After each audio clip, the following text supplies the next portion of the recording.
What's up everybody, it's Sean here and I'm here today to give you guys a review of the New Balance 9060 in the Sea Salt or Mindful Gray colorway. Today's video is brought to you by SoleSavy. SoleSavy is a membership-based community of like-minded, passionate sneakerheads with a true love for shoes. And as a member of SoleSavy, they give you the tools, the information, and the resources you need to be able to buy the shoes that you want for retail. So I've been a member of SoleSavy for years now, pretty much since they started a few years back. And the thing I love most about being a member is that it gives me that one-stop shop so I know exactly what's releasing, where, and when. And as a member, they give you tools such as add to cart links, sneaker website monitors, a sneaker marketplace where they sell shoes only for retail, training sessions for big sneaker releases, and most recently they introduced an app called SoleSavy Collect. So this is an online sneaker marketplace where you can show off your collection, you can trade, buy, and sell. And all the members that have access to SoleSavy Collect are individually vetted and they're all members of SoleSavy, so you know that everyone that you're dealing with is going to be legit. So if this sounds interesting and you guys want to learn more about SoleSavy, I'll add a link down below in the description box for you guys to check out. So this in my hand is the all-new silhouette, the New Balance 9060. So this originally debuted as a collaboration with Joe Fresh Goods, which I also reviewed on my channel not too long ago, so I'll also link that down below for you guys to check out too. But this one right here is the first general release colorway, and these released on July 19th for a price of $150 or 180 here in Canada. The style code for this shoe is U9060MAC, and while the nickname of the shoe is Sea Salt, according to New Balance's website, the official colorway is actually Mindful Gray and Surf. So the 9060 is a reinvention of the 990 series with a bit of a 2000s era influence. And in terms of the colorway itself, this colorway is inspired by computers from the 1980s, so that explains the beige and gray colored tones. And as far as how this colorway did, from what I saw at least, they sold out everywhere on release day, but I wouldn't be surprised if New Balance eventually restocked them, or at least released this silhouette in a ton of different GR colorways, so I wouldn't be too upset if you guys struck out on this specific pair. So looking at the details of this shoe, on the toe box, the base layer of the sneaker is constructed out of a beige colored mesh. Right above this, we have this hit of silver reflective 3M with the New Balance N logo embroidered in the center, and overlaid on top of the mesh, we have this tan colored nubuck, which covers either side, and overlaid on top of the nubuck, we have this lighter tan colored suede. This suede feels pretty nice to the touch, has this nice sort of buttery soft feel to it, and it covers the frontal half of the mid panel as well. In the middle eyelet, you'll see we have another hit of this reflective silver 3M, and then next to this we have a darker colored tan suede, and the top two eyelets are constructed out of a gray colored TPU. Stitched on top of the mid panel we have the New Balance N logo, which is also done in this reflective finish in a combination of silver with a dark gray and white colored outline. And if you compare this to the medial side, the New Balance N logo here is just done in a striped finish embroidered with these white colored lines. Moving downwards, you'll see we have more of that same mesh that we saw earlier on the toe box. That dark tan colored suede wraps around the back of the shoe, and the bottom of the heel is covered in more of a lighter colored suede. And at the very top, we have this tan colored nubuck, and embroidered in the center, we have the New Balance logo. And underneath this, you'll see we have this translucent TPU heel clip, which protrudes out of the shoe in a very exaggerated fashion, and this is there to give you additional support and structure on the rear end of the sneaker. In terms of laces, so these only come with one lace option, and they're just your standard flat style lace in white. Underneath this, the tongue is primarily constructed out of a mesh material. We have a nubuck overlay in the middle, and the very top of the tongue is covered in a very soft tan colored leather, which I felt was very decent quality. And in the middle, we have this jeweled New Balance 9060 branding, which is done in this teal colored finish. The back of the tongue and the interior of the shoe is decently padded, and it's covered in this dark gray colored textile. As for the insoles are also done in this dark gray color. This is just your normal foam lined insole, and stamped on the heel, we have the New Balance logo and the New Balance word mark. So the upper of the shoe sits atop this very chunky foam midsole, which is constructed out of a combination of EVA, Absorb, and Absorb SBS.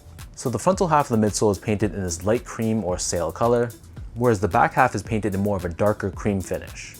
And you can see the Absorb foam, which are shaped like these pods which protrude out of the bottom and wrap onto the sides, which is what gives the 9060 its very distinct look. And you can also see the Absorb SBS, which is found at the very bottom of the pods, and this is done in the semi-translucent finish. Finally, turning the shoe over to the bottom, so the outsole here is primarily constructed out of a dark gray colored rubber. You can see we have these pods which are found throughout this entire outsole, And in the middle of these rubber pods, we have this diamond-shaped cutout, which is done in more of a teal colored finish. And underneath the rubber, anything here that's done in this tan color, this is actually absorbed foam. So that breaks down the look and the construction of these 9060s. And for those wondering about sizing, overall this shoe fits true to size. So I'm a true size 10, slightly on the wider side. I got these in a size 10 and they fit me spot on. There's about a finger's width between the edge of the shoe and the top of my toe, which is what I personally consider to be perfect. And just to give you guys a point of comparison, I usually go a half size down to a 9.5 in a lot of made in USA New Balance models like the 992, the 990 V3, V4, V5, along with a lot of my 550s too. And in comparison, I stick true to size or a size 10 in other New Balance silhouettes like the 997, the 990 V2 because I find they're both a little bit more narrow, a lot of my 2002 Rs, and a lot of the made in UK models like most of my 991s, the 1500 and the 1530. So long story short, whatever your actual foot measures as, I'd go with that same size for this pair. Moving on to the comfort, so the 9060 is a very comfortable shoe. If you don't mind more of a clunky feel on foot, then I think you'll really like the comfort on this pair. It definitely has a bit more of a softer feel on foot. It's way softer than, for example, a 992 or a 550, but at the same time, it's not gonna be overly soft and unstable like the Fuel Cell RC Elite V2, for example. This one definitely feels much more structured, so in that sense, it gives you a decent balance of softness and squishiness while still giving you some level of support. Finally, in terms of the overall quality and the craftsmanship, so first off, material quality, I was very happy with this. This pair specifically was made in Vietnam. I thought the quality of the materials was definitely on point. The suedes especially had a nice soft feel to it. You can tell that it's a nice genuine suede, and the overall build I thought was very solid as well. It wasn't perfect, there were some minor issues like some extra long threads I had to trim off myself, but that's very, very minor. In the grand scheme of things, the overall build and construction was very much on point.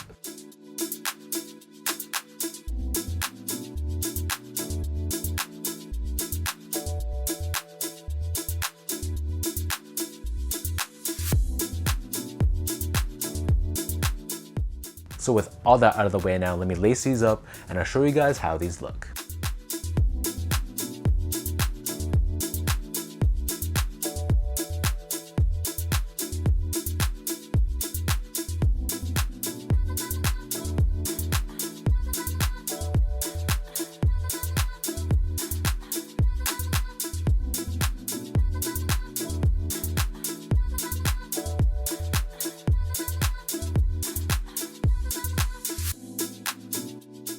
All in all, from a colorway perspective, I think this is a very solid debut colorway to launch this 9060 silhouette in. I think this is much more wearable than, for example, the two Joe Fresh Good colorways. And putting aside the whole limited nature and hype surrounding that collaboration, I think this colorway in itself probably will get a lot more wear in my rotation personally. I like the different cream or tan shades and how they work so well with the gray, and I can see myself wearing this pair a lot this summer. So let me know in the comment section down below what you guys think about this New Balance 9060 in this sea salt or mindful gray colorway. What are your overall thoughts on this specific silhouette?